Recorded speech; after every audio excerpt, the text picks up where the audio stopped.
자, 이번 시간에는 지난 시간에 이어서 전산회계 2급 104회 실무에 대한 설명을 해드리도록 하겠습니다. 여기도 마찬가지로 개인기업이라는 거 아직 법인이 아니에요. 여기서도 FAT 2급이나 전산회계 2급은 개인기업, 개인회사에 대해서 설명이 나온다고 말씀을 해드리는 거고요. 자, 그 다음에 가온상사에 대해서 문구, 자파 꼭 이거 시험 보실 때 실기는 특히나 여기 무슨 회사인지 미리 한번 꼭 보고 하세요. 자, 그렇게 설명을 해 드릴게요. 자, 이거 실기 입력하려면 여러분들이 우선 다운받으셨던 104회 기출문제에서 여기 폴더 2교시에 클릭해서 들어가 보시게 되면 여기 이렇게 텍스 아이콘이 나와 있을 거예요. 이 아이콘 더블 클릭해서 실행을 시키세요. 수험번호 나와 있는데 수험번호는 아까 다시 여기 다운받은 폴더에 밑에 기출문제 설치 안내라고 되어 있죠. 이 더블 클릭하시게 되면 여기에 임시 수험번호하고 그 다음에 감독관 번호가 이렇게 제시가 되어 있어요. 요거 메모해 놨다가 이거 집어넣고서는 실행을 하시면 되겠습니다. 주의 이런 거 잘 읽어보시기 바라고요.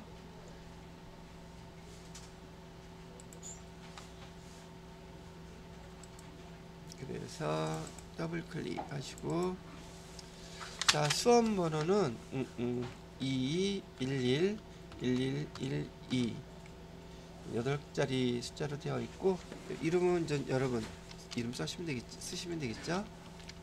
저는 하얀솔이라고 쓰고 설치.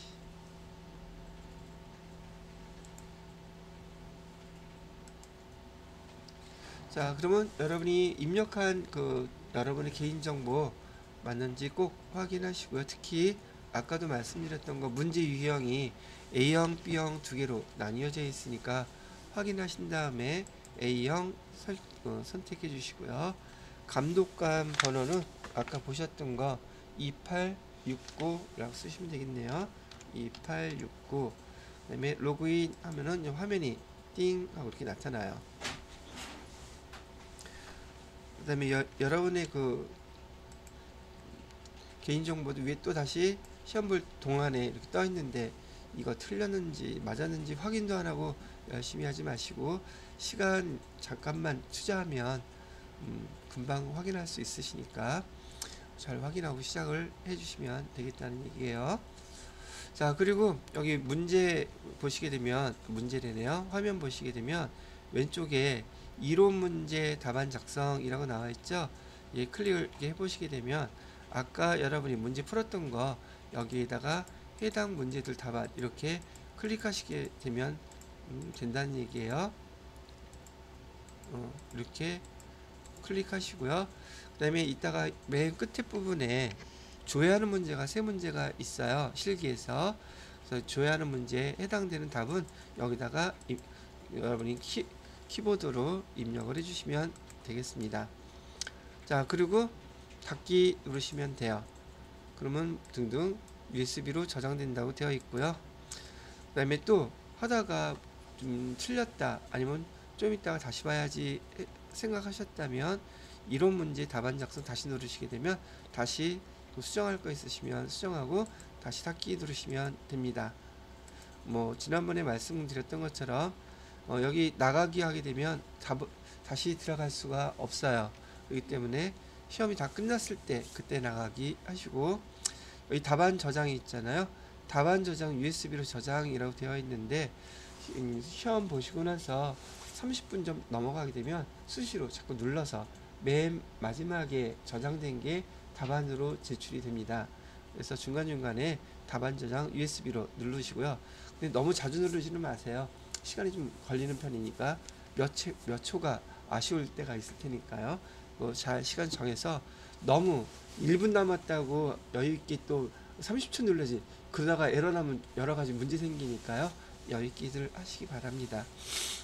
뭐 2급 때는 시간이 거의 안 부족한데 1급 때는 시간이 좀 부족할 수 있어요. 그러니까 부지런히 잘 푸시기 바라고요. 자, 그럼 문제를 보면서 하나씩 입력을 해보도록 하겠습니다. 자, 프로그램은 여러분이 이번 지금 처음 다루는 건데요. 제가 하는 대로 천천히 이번 회차만 따라서 한번 같이 입력해 보세요. 거의 비슷하니까. 문제를 보시니까 가온상사의 우리 회사네요. 여기 가온상사 사업자 등록증인데요. 회사 등록 거래처인지 회사 등록인지 구분 잘 하셔야 되고요. 메뉴에 입력된 내용을 검토하여 누락부는 추가 입력하고 잘못된 부분은 정정해 주세요. 주소 입력 시 우편번호는 입력하지 않아도 무방함 그랬는데 여지껏은 우리가 저기 인터넷으로 그 우편 번호 조회를 해갖고 입력했었잖아요. 그런데 여기 세무사회 시험 문제에서 이렇게 나오잖아요. 그럼 여기 나와 있는 주소 조회하지 말고 그냥 여기 여러분 프로그램에다가 타이핑해서 입력해도 괜찮다는 뜻이에요. 굳이 왜냐면 시험 보러 시험장에 갔는데 인터넷이 막 이상하게 안 되는 경우도 있을 수 있단 말이에요. 그럼 스트레스 받고 시간 보내고 막 그러니까 여기 이런 말이 나왔을 때는 어떻게 한다? 그냥 손으로 타이핑해서 입력하면 된다. 자, 그러면 사업자 등록증을 보았으니 우리 앞에서 해봤던 것처럼 자, 여기 회사 등록 클릭하시고요. 가온상사에 대해서 하나씩 조회를 해보세요. 사업자 등록번호는 2호 맞고요. 그 다음에 조형오 이것도 맞고요. 생년월일 10월 11일 이것도 변동사항 없네요. 주소 경기도 안산시 단원구 신길로 20 이것도 맞네요. 그 다음에 업태 종목 도소매 문구 자파 요거 틀렸죠. 그래서 문구 및 자파로 문구 및 자파 이렇게 수정해 주시면 되겠어요. 자, 그 다음에 기업 연월일은 2015년 요것도 틀렸네요. 2015년 03월 09일 이렇게 하나 고쳐주시면 되겠고요. 자, 그 다음에 쭉 내려가서 보시게 되면 세무서 여기 밑에 보세요. 관할 세무서가 여기 사업자 등록증 발급한 곳은 안산이었는데 지금 여기 관악으로 되어 있죠. 그럼 여기 말풍선 옆에 거 누르셔서 여기 안산이라고 쳐보세요. 안산 134 이죠? 확인해서 안산 이렇게 바꿔주시면 되겠네요. 예, 이렇게 해주시면 여기 사업자 등록증에서 수정하라고 그러는 거 수정 다 한 것입니다. 지금 근데 3개 수정해줬죠. 자, 그리고 여기 나가기 이렇게 해주시게 되면 되겠고요. 자, 문제에서 보시게 되면 지금 여기 세무사회 2급 시험에서 지금 이 하나 바꿨더니 점수 몇 점짜리예요? 엄청나죠? 앞에서 문제 이론 문제 한 문제 맞는 것보다 이거 하나 정확히 맞히는 게 중요하죠. 그래서 실기에서 틀려서는 안 될 것, 맞춰야 될 건 반드시 맞춰줘야지 돼요. 그 다음에 2번 문제 보세요. 2번 문제도 지금 몇 점이에요? 이거 6점짜리죠. 전기분 재무상태표래요. 밑에 있는 이 자료하고 똑같이 자본, 자산 맞추라는 얘기거든요. 자, 그럼 또 똑같이 우리 회계관리 메뉴에서 전기분 재무상태표 보면 요 왼쪽에 전기분 재무상태표 나와 있어요. 클릭하시고요. 그리고 이 K랩 프로그램에서는 대차 차익이 이 오른쪽에 이렇게 나와 있거든요. 여하튼 차변과 대변 하나씩 구분해 가지고 위치는 조금 다르지만 우리 공인회계사에서 배웠던 스마트 회계하고 내용은 법안 똑같아요. 그러면 재무상태표 개정하고 지금 맞춰 보세요. 우선 5천, 보통예금 3천, 정기예금 200이 아니라 2000이니까 여기 2000 이렇게 바꿔주시면 되겠고요.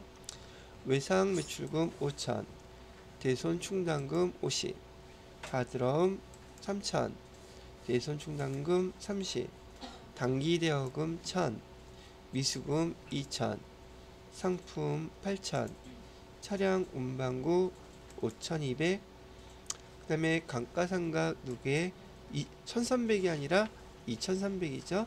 2,300 고쳐주시면 되겠고요. 그 다음에 비품 2,000, 감가상각 누계 100. 그래서 차변의 합계 금액이 337200 맞죠? 자, 그 다음에 대변도 맞춰주셔야겠네요. 외상매입금 4,500 틀렸네요. 4,500, 지급보험 2,000, 선수금 2,000, 그 다음에 단기차입금 4,000, 자본금 2억 1220 다 맞죠? 그래서 대차 차익 싹 없어졌어요. 이렇게만 보고 수정해 주시면 얘도 마찬가지로 무려 6점을 여러분들한테 드린다고 하네요.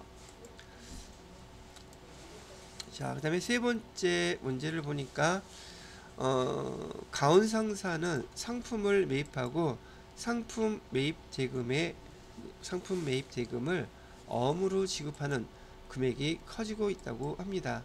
그래서 계정 146번 상품 계정에 다음과 같은 적요 추가해 주세요. 번호는 5번으로 해주시고요. 대체 적요라는 것에다가 상품 어음 매입이라고 써달래요. 우리 배웠던 대로 얘도 마찬가지로 오른쪽에 보시게 되면 계정 과목 적요 등록이 있어요. 예, 클릭해서 열어보시고요. 계정 코드 번호 뭐 복잡하게 있어도 똑같다고 보시면 돼요. 코드 번호가 몇 번으로 알려 줬느냐면 거기 146번이라고 되어 있죠. 스크롤해서 좀 내려가면 146번 여기 상품이라고 되어 있죠. 상품에다가 거기 대체적이요. 여기 있죠. 내리셔서 여기다가 5번으로 입력해 달라 그랬어요. 5번 입력하시고요. 상품 어음 매입, 상품 어음 매입 이렇게 해서 엔터 띵 눌러 주시면 예 되었습니다. 자, 이 상품 어음 매입 이렇게 하게 되면 몇 점 준대요? 3점짜리예요. 이거 무지하게 점수 후하죠. 자, 그 다음에 2번 다음은 가온상사의 신규 거래처래요. 신규 거래처 아래의 자료를 이용해서 거래처 등록 메뉴에 추가 등록하랍니다. 별반 없어요. 그대로 보시고서 모닝문구 코드 번호는 1001로 해서 그대로 다 입력을 해 보십니다. 여기서도 주소 입력할 때 우편번호 입력하지 않아도 무방하다고 되어 있죠. 뭐 우편 조에서 그냥 입력해도 상관없고요. 그냥 입력하셔도 상관없습니다. 자, 그대로 보고 거래처 등록 해봐 주세요. 얘는 됐고요. 자, 거래처 등록은 여기 두 번째 있죠. 기초정보관리에서 거래처 등록 클릭하시고요. 맨 밑에 코드 번호는 1001이라고 입력해 주시고요. 그 다음에 모닝 문구 사업자 등록부 거기 동시 매입 매출 동시라고 되어 있는데 문제에서는 얘를 매출로 입력해 달라고 되어 있죠. 1번 매출을 선택해 주시고요. 그 다음에 사업자 등록번호는 305-24-63212 대표자 성명은 최민혜 그 다음에 업태 종목 업태는 도소매 종목은 문구 및 자파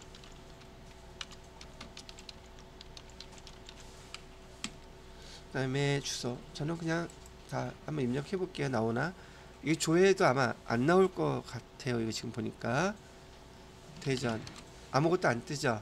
주소 그냥 입력하라는 뜻이에요.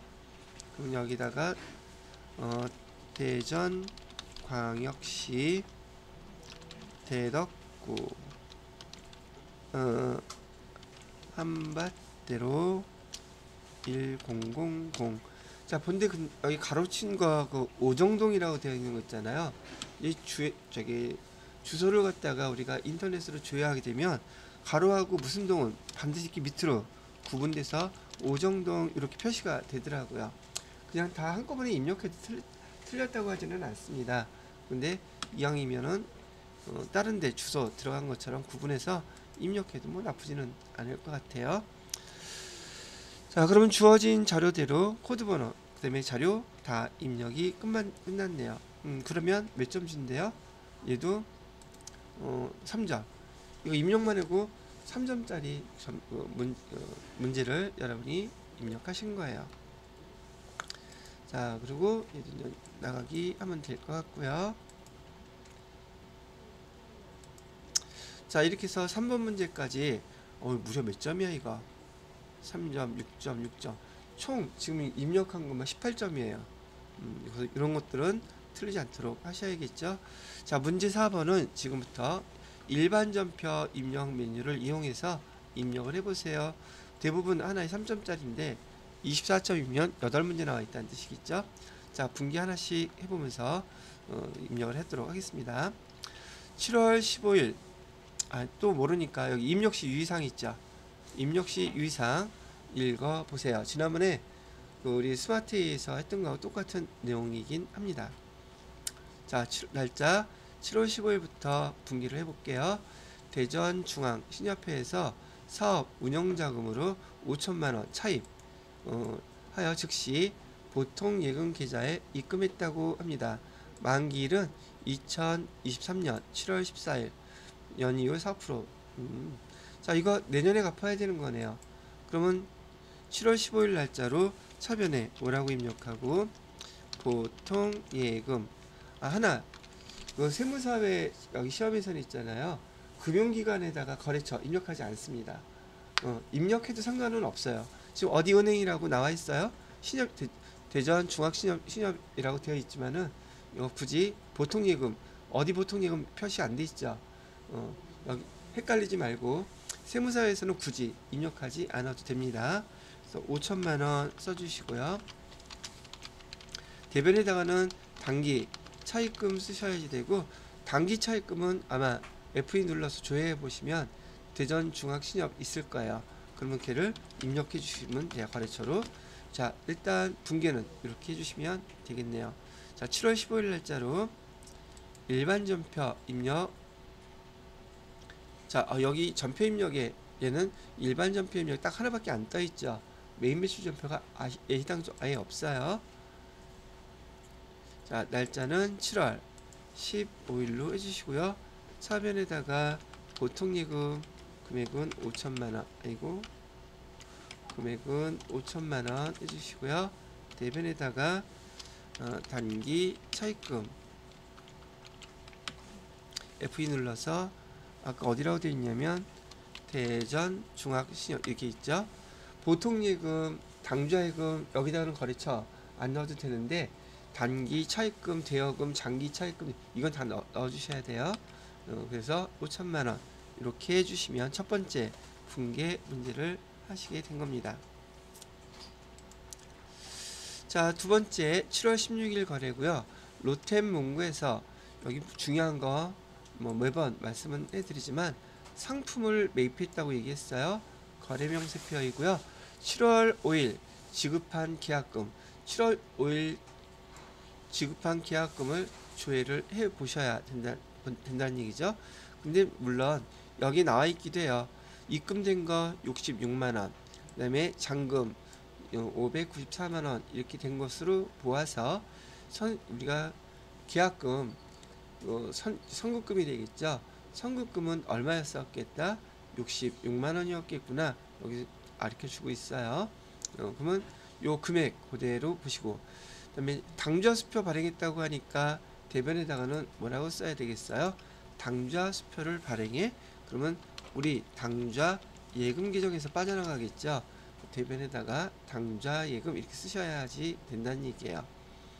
자, 그러면 또 혹시 몰라서 분계를 한번 여기다 직접 해보고 갈게요. 7월 16일 날짜로 차변에다가 상품 얼마짜리 사갖고 왔나요? 상품은 660만원짜리 이렇게 사갖고 온 게 된 것이고요. 자, 대변에다가는 우리가 선급금으로 지급한 금액 선급금 거래처 써주셔야지 돼요. 60만원 써주시고요. 그 다음에 나머지 금액은 당좌수표를 발행했다고 하니 당좌예금 해가지고선 위에 써있는 금액 594만원 이렇게 회계 처리해 주시면 되는 문제랍니다. 자, 똑같이 저도 한번 입력을 해보도록 할게요. 날짜는 7월 16일 거래로 하면 됩니다. 날짜는 7월 16일 거래로 차변에 상품에서 660만원 660만원 대변에다가는 선급금으로 선급금 누구한테 줬었어요?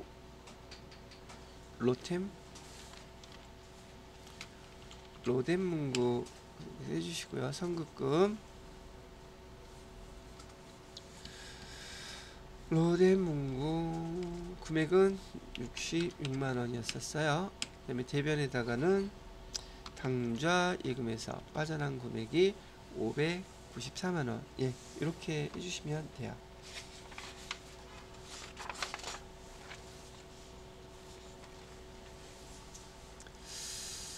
자, 그 다음에 3번 문제 볼게요. 7월 28일 영업부 사원의 출장 경비 중에서 신한카드로 지급한 영수증을 받았다고 합니다. 출장 경비 여비교통비로 처리하세요 라고 되어 있습니다. 정상 요금은 5,000원이네요.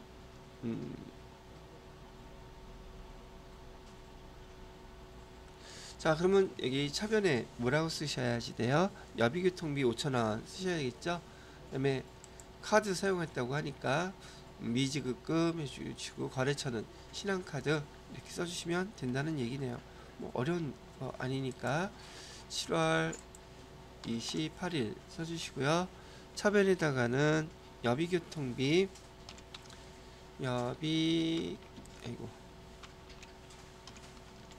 교통비 해서 5,000원 써주시고요.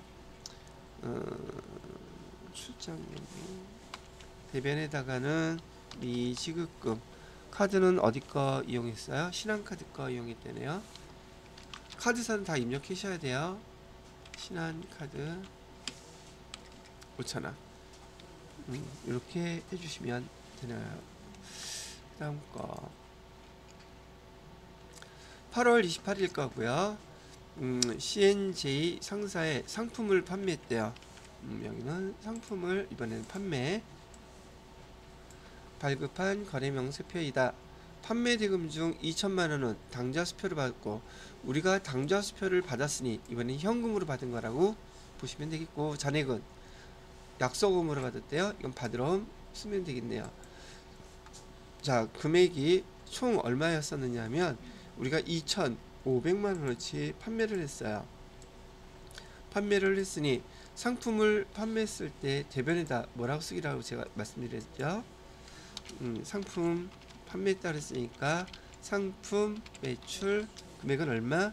2,500만원 이렇게 쓰시란 얘기고요. 그 다음에 차변에다가는 자 2천만원은 당좌수표 받았으니까 현금이라고 써주셔야겠죠. 2천만원 그 다음에 500만원은 6개월 동점 6개월 만기 동점이라고 얘기했으면 얘는 거래처라 그랬었지. 동점은 그래서 돈 6개월 후 만기가 되면 받아야 되기 때문에 받을 금액은 500만원 이렇게 써주세요.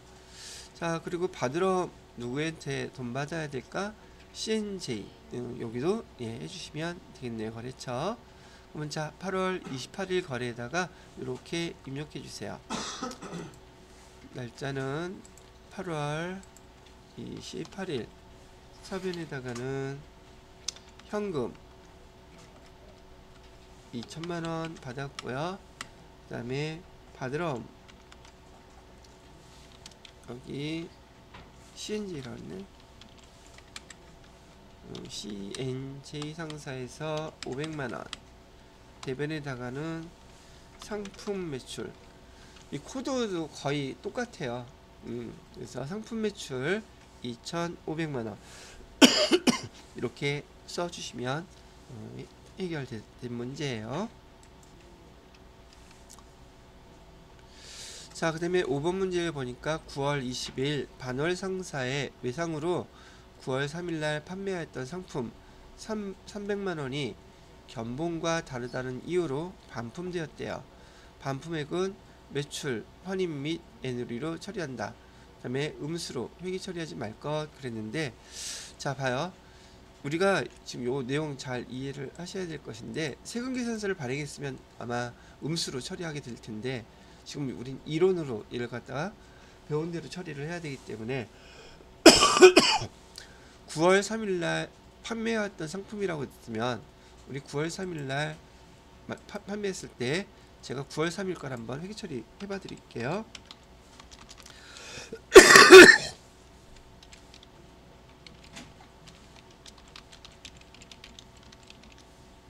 외상 매출금으로 예를 들어서 1000만원어치 팔았다고 가정을 해볼게요.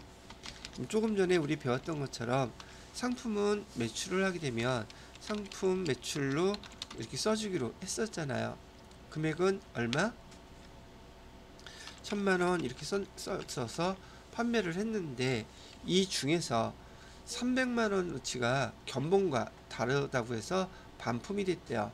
반품됐을 때 우리 계정 못 쓰기로 했었죠. 매출 환입비를 쓰기로 했었잖아요. 근데 여러분들한테는 매출 환입, 매출 애누리, 매출 할인 이렇게 세 가지를 가르쳐 드렸는데요. 우리가 쓰는 계정은 두 개밖에 없어요. 어떤 거 매출 환입하고 여기서 보시는 것처럼 매출 애누리 있잖아요. 얘가 하나로 묶어져 있어요. 그래서 반품이라든지 애누리일 때 이 계정 쓰시고요. 그 다음에 매출 할인 있죠. 할인 계정이 별도로 있습니다. 그래서 제가 설명해 드린 건 세 가지인데 계정은 두 가지밖에 없으므로 얘는 지금 매출 환입에 해당되죠. 그래서 9월 20일 날짜로 차변에 지금 우리가 상품 매출 1000만원 했고 외상 매출금 1000만원 받을 게 있었죠. 그죠? 근데 이 외상 매출금이 줄어들어야 된단 말이죠. 어떻게? 이렇게요. 지금 반품된 것만큼 돈 청구하면 안 되잖아요. 그래서 외상 매출금을 감소시켜 줘야 돼요. 외상 매출금 얼마를? 반품 받은 것만큼 300만원 이렇게 감소시켜 주셔야지 되고요. 차변에다가는 뭐라고 써요? 얘가 매출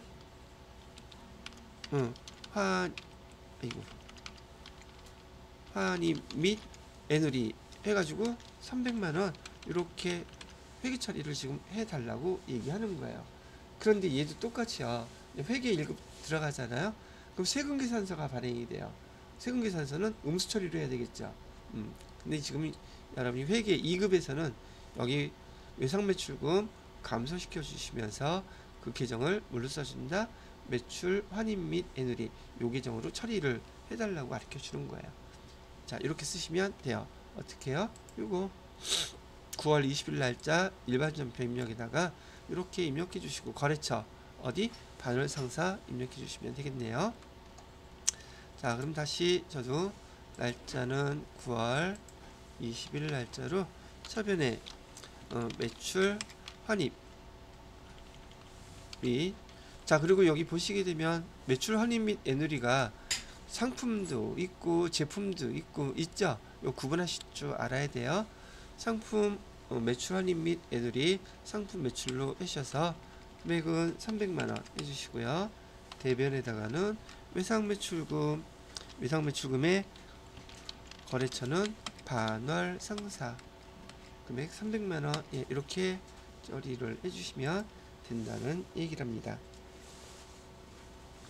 자, 그렇게 해봤고요. 그 다음에 6번 문제, 10월 15일 조선상사에 대한 외상매입금 130만원을 지급하기 위해서 발해상사로부터 매출대금으로 받은 지금 약소금 배서 양도했다 그랬어요. 이 배서 양도를 하게 되면 거래처가 우리 회사 말고 두 군데가 등장한다 그랬어요. 그래서 이 계정에 대한 거래처를 주의하셔야지 돼요. 자, 외상매입금은 조선상사에서 지금 우리가 물건을 사갖고 온 것이고요. 그 다음에 어음은 엄은 발해상사 거예요.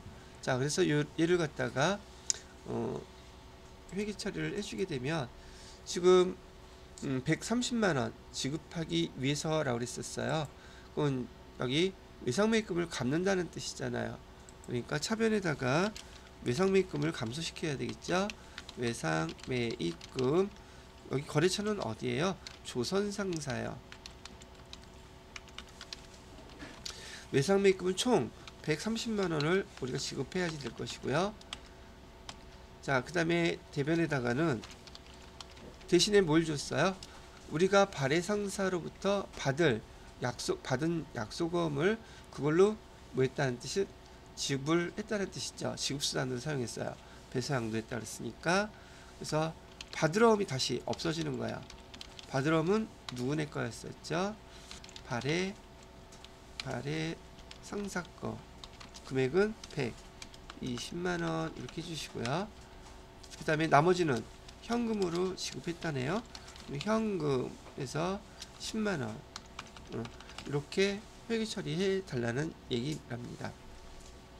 자, 요것대로 10월 15일 날짜에 입력을 해 보시면 되겠죠. 날짜는 10월 15일 날짜로 차변에다가 외상 매입금 해주시고요. 조선상사. 자, 금액은 130만원 우리가 갚은 거예요. 대변에 우리가 갖고 있던 받을 엄은 발해상사 거였었어요. 금액은 120만원어치. 그 다음에 현금으로 나머지를 갚았대요. 현금은 10만원 이렇게 해주시면 되겠습니다.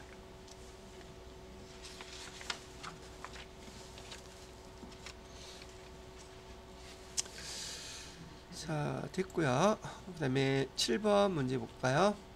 11월 27일 거래처인 비전상사의 미지급금 1250만원 중에서 1000만원은 당좌수표 발행했대요. 또 당좌예금 써야겠죠. 나머지는 면제받았다.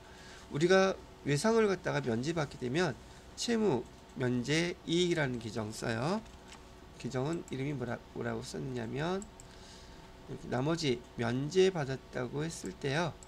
면제받았다고 했을 때 외상매입금은 외상매입금이 아니라 돈 지급해야 될 거는 채무거든요. 그래서 채무 면제이익이라는 규정 쓰시는 거예요. 자, 그럼 그대로 써보게 되면 자, 우리 미지급금 갚아야 되니까 차변에 미지급금 거래처는 비전상사 이렇게 써주시고요. 금액은 1250만원. 대변에다가는 당좌 예금에서 1000만원은 지급했대요.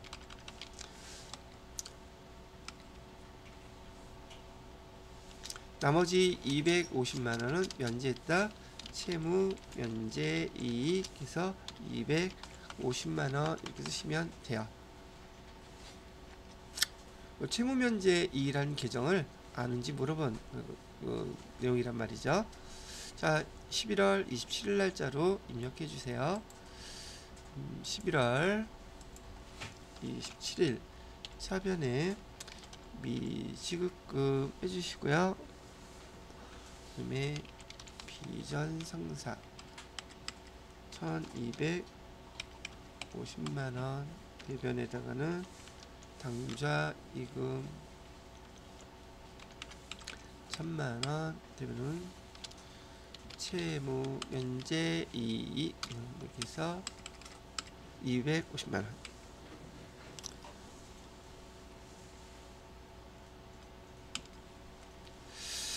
자, 그 다음에 8번 문제 12월 30일 신규 취득한 업무용 차량.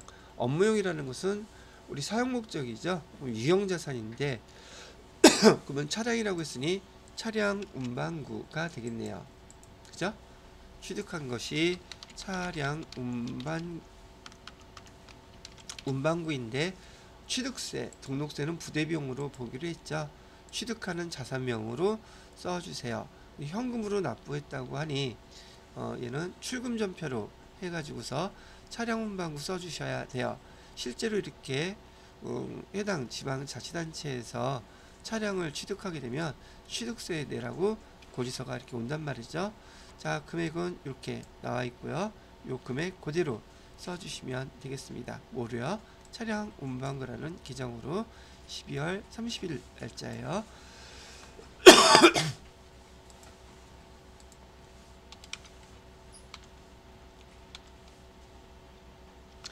차량 운반구 금액은 2637810 이렇게 해서 써주시면 돼요.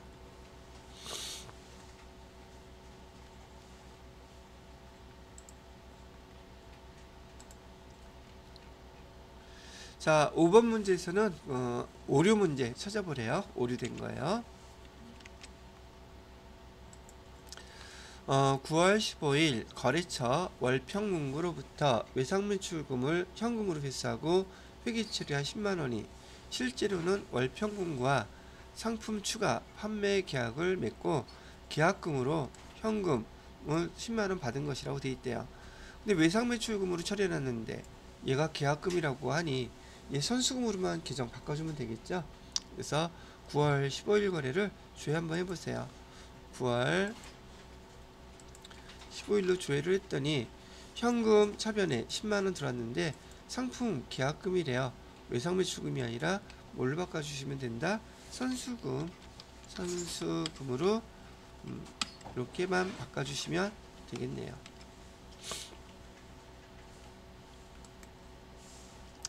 그 다음에 12월 18일 영업부 문서 출력용 프린터를 구입하면서 소모품인 A4 용지 10만원을 포함해서 비품으로 처리했대요.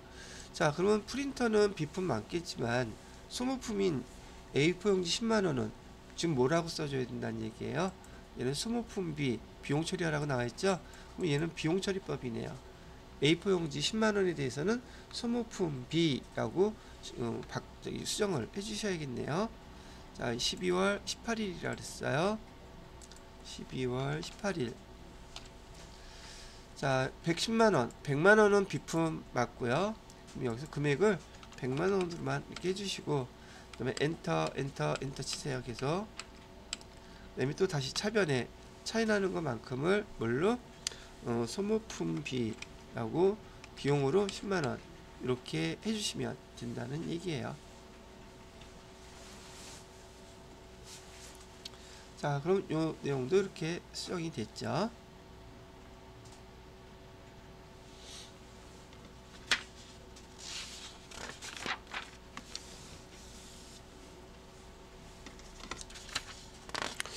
자, 그 다음 거 문제를 볼까요?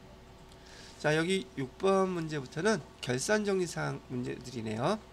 여러분이 일반전표 입력해서 12월 31일 차변, 대변 구분해서 입력해야 되는 항목들이에요. 자, 한 번씩 해보도록 하죠.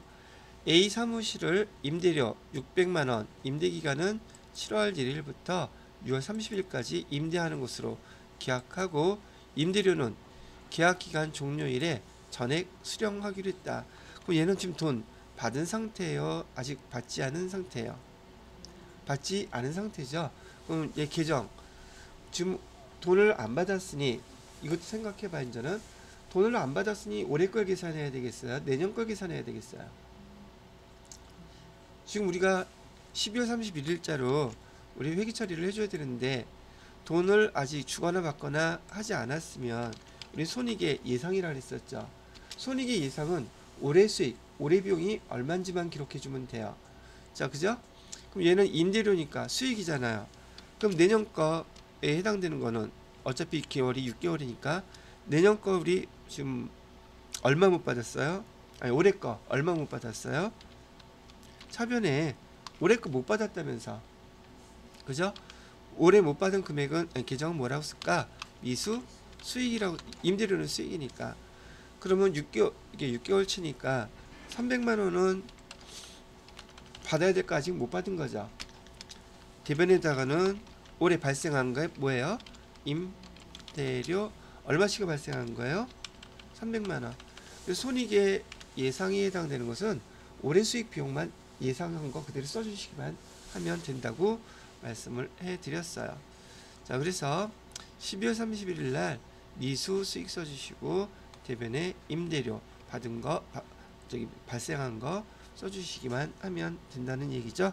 요거 12월 31일 날로 입력을 해주세요. 자, 12월 31일 차변에 미수 수익 해서 써주시고요. 금액은 300, 대변에다가는 임대료 300 이렇게 써주시면 첫 번째 문제 끝. 자, 그 다음에 2번 3개월 전 단기 투자 목적으로, 목적이 무슨 목적? 단기 투자, 단기 시세 차익 목적이겠죠. 양천 주식 100주 단기 시세 차익 목적일 때 우리 액면가액 필요 있다 없다? 액면가액은 신경 쓰지 말라고 그랬었어요. 자, 주당 25,000원에 취득했대요. 100주 25,000원. 자, 근데 지금 주당 금액이 기말에 얼마가 돼 있대요? 공정가치가 3만원이면 5,000원이 증가했죠. 그죠? 자, 5,000원. 이 사람 좋겠다. 나는 맨날 이런데 5,000원이 주당 하나씩 증가했는데 지금 총 몇 주를 갖고 있어요? 100주 갖고 있죠. 그러면 얼마가 증가했다는 뜻? 50만원 증가했다는 뜻이겠죠. 자, 그러면 단기 매매증권이라는 계정을 쓰라고 한 내용이니 차변에다가는 단기 매매증권 얼마가 증가하고 50만원 증가하고, 대변에다가는 뭐라고 써요? 단기 매매 증권 평가 이익 해서 얼마? 50만원 이렇게 써주시라고 얘기하는 거예요. 똑같이 12월 31일 날짜로 이렇게 평가한 거 써주시면 됩니다. 차변에 단기 매매 증권 50만원, 대변에다가는 단기 매매 증권 평가 이익 해서 50만원 네, 이렇게요.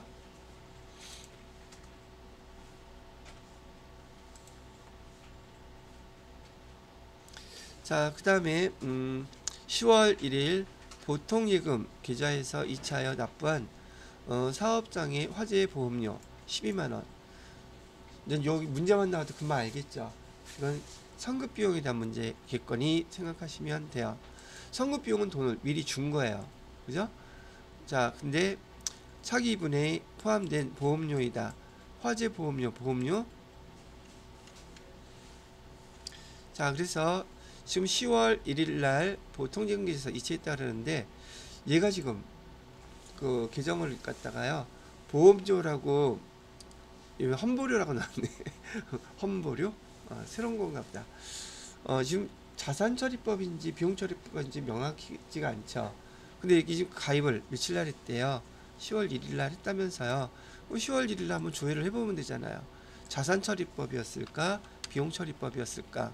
보험료라고 해서 비용처리법이죠. 그러면 올해 비용은 얼마만 발생해야 돼요? 지금 12만원이 1년치니까 올해는 3만원만 발생해야 되는데 지금 얼마가 돼 있어요? 12만원이니까 9만원은 소멸시켜줘야 되죠. 그 9만원은 내년 거잖아요. 그래서 내년 거를 먼저 지급한 건 뭐라고 쓴다? 선급 비용 9만원 이렇게 써주시고, 대변에다가는 보험료 올해 거에 들어가면 안 되잖아요. 그래서 보험료 9만원을 이렇게 소멸시켜 주시면 됩니다. 자, 그래서 아이고, 이게 12월 31일 날짜로 차변에다가는 선급 비용 하셔서 9만원 써주시고요. 대변에다가는 보험료 해서 9만원 이렇게 빼주시면 되겠네요.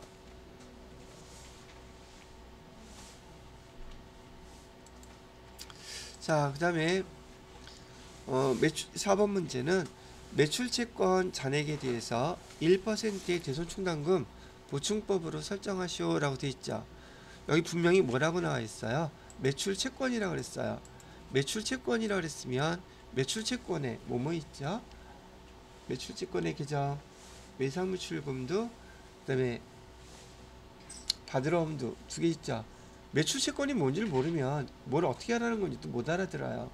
자, 여러분들한테 설명할 때 매출 채권, 그다음에 기타 채권 이런 거 구분해 드렸단 말이죠. 거기에 1% 대손 충당금을 갖다가 보충법으로 설정하라고 되어 있는데, 매상 매출금과 뭐를 알아야 되는데,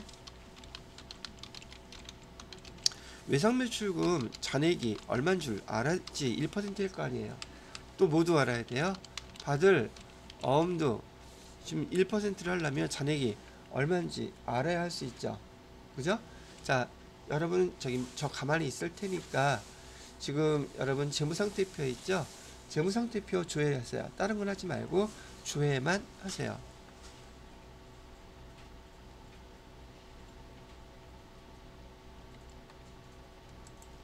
자, 여기 결산 재무제표 나와 있는 데서 재무상태표 클릭하시고요. 12월까지 조회를 해보시면 돼요. 그러면 여기 외상매출금, 대손충당금 나와 있고, 받으러옴, 대손충당금 나와 있고 되어 있죠. 자, 설명 잘 들으세요. 지금 여러분한테 문제에서처럼 외상매출금하고 받으러옴에 대한 대손충당금 설정하라고 문제가 나오게 되면, 지금 여기 외상매출금인 3억 5,213만원 외상매출금에 대해서 1%를 뭘로 설정해야 되겠다? 대손충당금으로 설정해야지 돼요. 그러면 계산기 눌러보면 352만 130 이렇게 나오겠죠. 거기 뭐는 빼줘야 돼요? 대손충당금 50만원 빼줘야겠죠. 왜? 보충법으로 해야 되는 거니까. 이해가 돼요?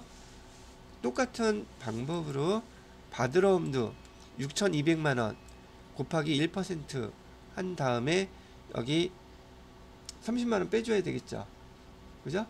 그렇게 계산한 금액을 결산자료 입력에다가 입력해 주셔서 여러분이 이걸 다 반영하고 난 다음에는 외상매출금의 1% 이 금액이 딱 맞아야지 돼요.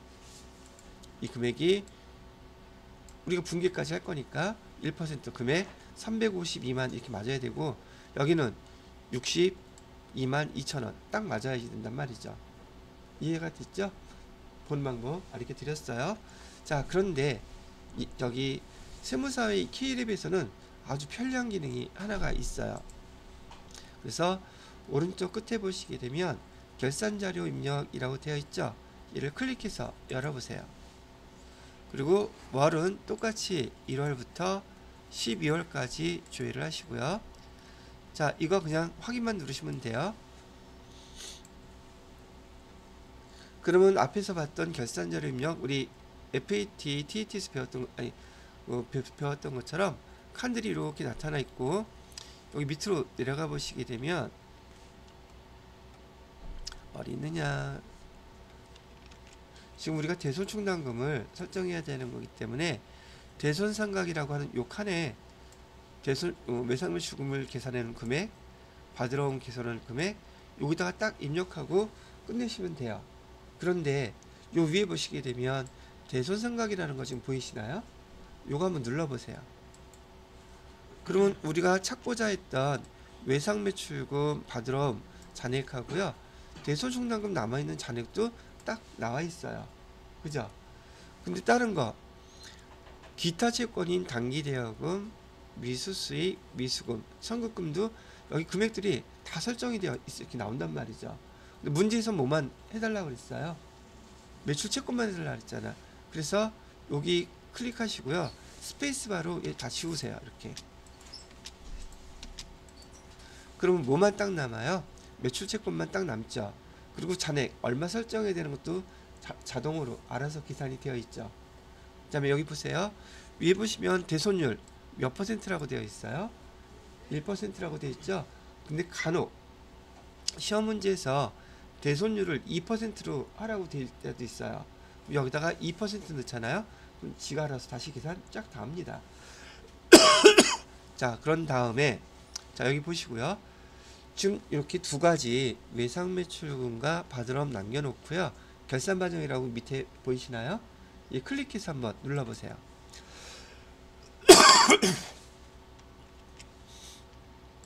눌렀더니 대손충당금 우리가 추가로 설정해야 될 금액이 결산 과정이라는 딱 반영 들어가 있죠. 다른 거 더 손댈 필요가 있다 없다? 없어요. 얘가 뭐보다는 지난번에 배웠던 그 스마트A 프로그램보다는 이게 아주 많이 편리해요. 만약에 근데 여기 위에 대손 충당금 삼각 눌렀던 거 있잖아요. 걔를 눌렀는데 아무것도 안 나와. 그럼 아까처럼 계산해서 요 자리 이 금액을 똑같이 입력해 주셔야 돼요. 아시겠죠? 지금은 기초과정이라서 이거 눌러도 활성화가 되어 있지만 어느 순간인가 요거 안 나오게 될 수도 있거든요. 그러면은 이렇게 계산해서 이 자리에다가 직접 이 금액을 입력해 주시면 돼요.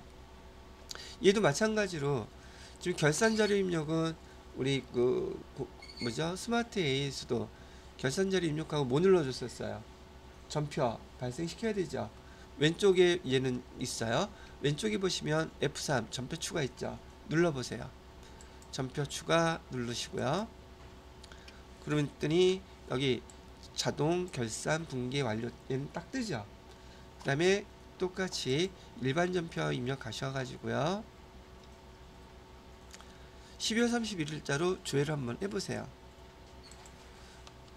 그럼 얘도 마찬가지로 결차 결대에서 다 나타나는 거 보이시나요? 이렇게 처리하는 거예요. 그리고 얘를 만약에 결차 결대만 없애주려고 하면은 결산자료 입력 여기 다시 들어가셔 가지고서요. 여기 결산분계 완료라고 되어 있는 거 있죠? 이 결산분계 없애주고 싶으면은 여기 결산분계 삭제라고 되어 있는 거 요거 있잖아요. 얘를 누르면 일반 전폐 결차 결대 됐던 거 그것만 싹 없어져요. 그리고 다시 여기 수정해서 입력하시면 됩니다. 자, 이렇게 해가지고서 여러분들한테 여기 기말 정리사항 4문제 해당되는 거 4번 문제까지 한번 풀어 보았답니다. 자, 지금 잠깐 쉬었다가 7번 문제 조회하는 문제 마무리 정리하고 여기 기출문제 풀이 끝내도록 하겠습니다. 자, 7번은 세 문제가 조회 문제로 되어 있죠. 여러분 장부 조회했던 거하고 똑같아요. 자, 그래서 1번 문제를 보시게 되면 상반기 그러면 1월부터 6월까지 상품 매출액이 가장 적은 달 상품 매출액이 얼마입니까? 라고 물어보잖아요. 월별 비교는 우리 앞에서 배웠던 FAT 2급이나 FAT 1급 거기와 똑같습니다. 얘는 총계정원장에서 조회를 하셔야지 되고요. 총계정원장 여기 FAT 1, 2급에서는 어느 장부에서 조회하라는 문제 다 가르쳐 줬지만 세무사회에서는 원래 이런 계정들은 어디서 뭐 어떤 장부를 조회하지 않는지 기억하고 계셔야지 돼요. 뭐 많이 해보면 금방 알게 되긴 하겠는데 월별 비교는 어디다? 월별 비교는 총계정원장이에요. 그래서 여러분 화면에서 장부 여기 총계정원장 클릭. 그러니까 장부만 딱 나오면 여러분이 걔네들을 갖다가 기억을 잘 하고 계시란 얘기죠. 특징이 뭐다? 월별 비교. 월별 비교는 총계정원장. 상반기라고 했으니 1월부터 6월까지.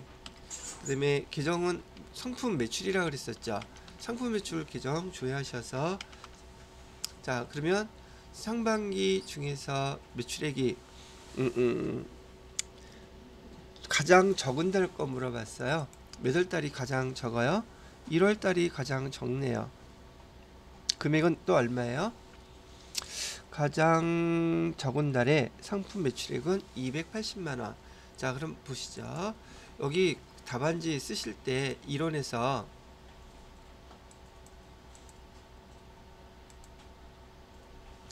메모해 놓으셨다가 1월달 280만원 이렇게 되어 있으니까 이론 문제 여기서 얼마? 280만원 이렇게 입력하시면 된다는 얘기예요. 원점을 또 입력하실 필요는 없을 것이겠고요. 닫기 누르시고요. 그 다음에 두 번째 문제를 보시게 되면 3월 말 현재 비품의 장부가액이 얼마냐고 물어보고 있죠. 자, 비품의 장부가액은 우선 비품은 유형자산이에요. 유형자산에서 감가상각 누계 뺀 금액, 그 금액을 우린 장부가액이라고 부르기 때문에 아, 얘는 재무상태표에 봐야 되는 거구나. 예, 그래서 클릭하셔서 재무상태표 클릭하신 다음에 3월 말 3월을 선택합니다. 그리고 비품 내려가 보시게 되면 여기에 지금 재무상태표에 나타나 있는 비품의 감가상각 누계액과 그다음에 장부가액 나와 있죠. 얘가 장부가액이에요. 3,400. 그러면 비품은 3,500만 원이 취득가액이고 감가상각 누계액이 100만 원. 그래서 그 차액을 뭐라고 부른다? 우리는 장부가액이라고 부르는 그 금액이기 때문에 장부가액 3,400만 원이라고 여러분이 써서 입력을 해주시면 된다는 얘기죠. 자, 마지막 문제가 되겠네요. 6월 말 현재 거래처별로 선급금 잔액 중에서 가장 큰 금액과 가장 적은 금액 차액 얼마예요? 물어보고 있어요. 그럼 음수로 하지 말라 그러니까 큰 거에서 작은 거 빼야겠네요. 6월 말 현재. 자, 그러면 얘도 마찬가지로 전체 화면에서요. 거래처 나오면 무조건 거래처예요. 거래처 원장 클릭하셔 가지고요. 6월 말 현재라고 그랬어요. 1월 1일부터 6월 30일까지 계정 과목은 뭐에 대해서 물어봤냐면 선급금 물어봤어요. 선급금 거래처는 엔터 엔터 엔터. 근데 안 나오네요.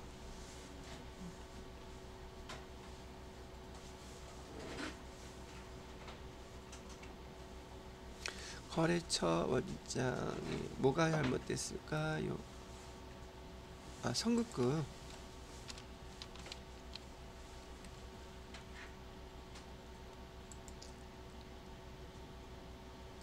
(1월 1일부터 6월 30일)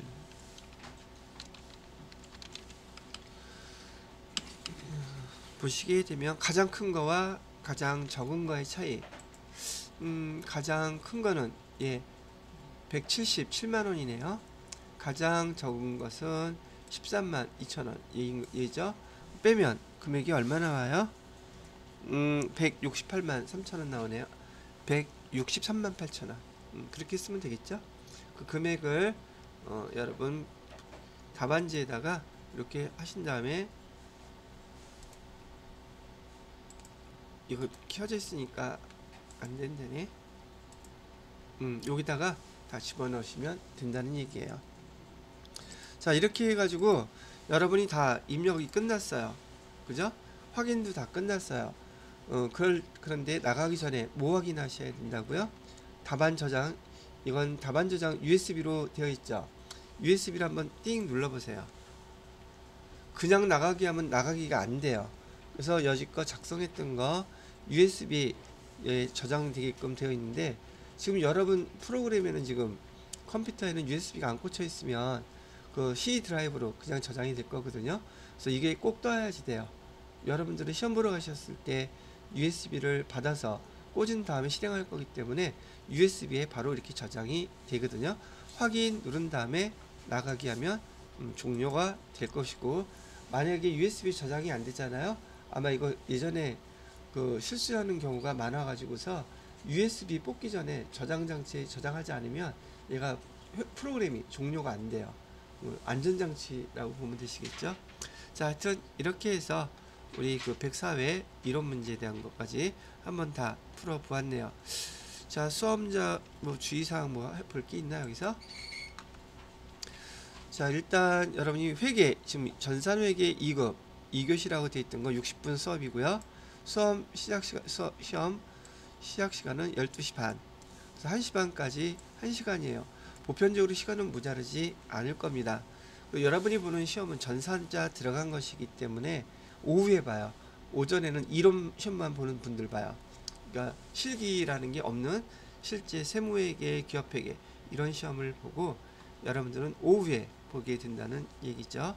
그 다음에 1급은 여기 3시부터 있어요. 그러니까 시간적인 차이가 1시간 정도 반 정도 있죠. 이번에 회계 1급까지 신청하신 분 회계 1급. 어? 뭐라고? 다 했어요. 다 했어? 미쳤구나 아주. 그래서 2급하고 1급 신청하신 분들은 시험 시간표가 어차피 빨리 끝나야 4시에요. 세무 2급까지 또 신청하신 분 있을 거 아니겠어요? 뭐 세무 2급 신청하는 분들도 회계 2급이나 시간은 같습니다. 근데 30분 더 길어서 2시까지예요. 참고로 보시면 되겠고, 그다음에 계산기, 쌀집 계산기 갖고 가세요. 고학용 안 됩니다. 스마트폰 반드시 다 꺼놓으셔야지 돼요. 그래서 컴퓨터에 있는 계산기 사용하면 부정행위입니다. 그래서 계산기 가져가시고 너무 조그만 거 가져가지 않으시도록 좀 큰 걸로 좀 손바닥 최소한만한 거 좀 큰 걸로 좀 가져가세요. 자, 나머지 자료들은 다 여기 설명이 되어 있으니까 한번 읽어보시면 되겠습니다. 여기까지 하고 첫 번째 104회 건은 마무리하겠습니다.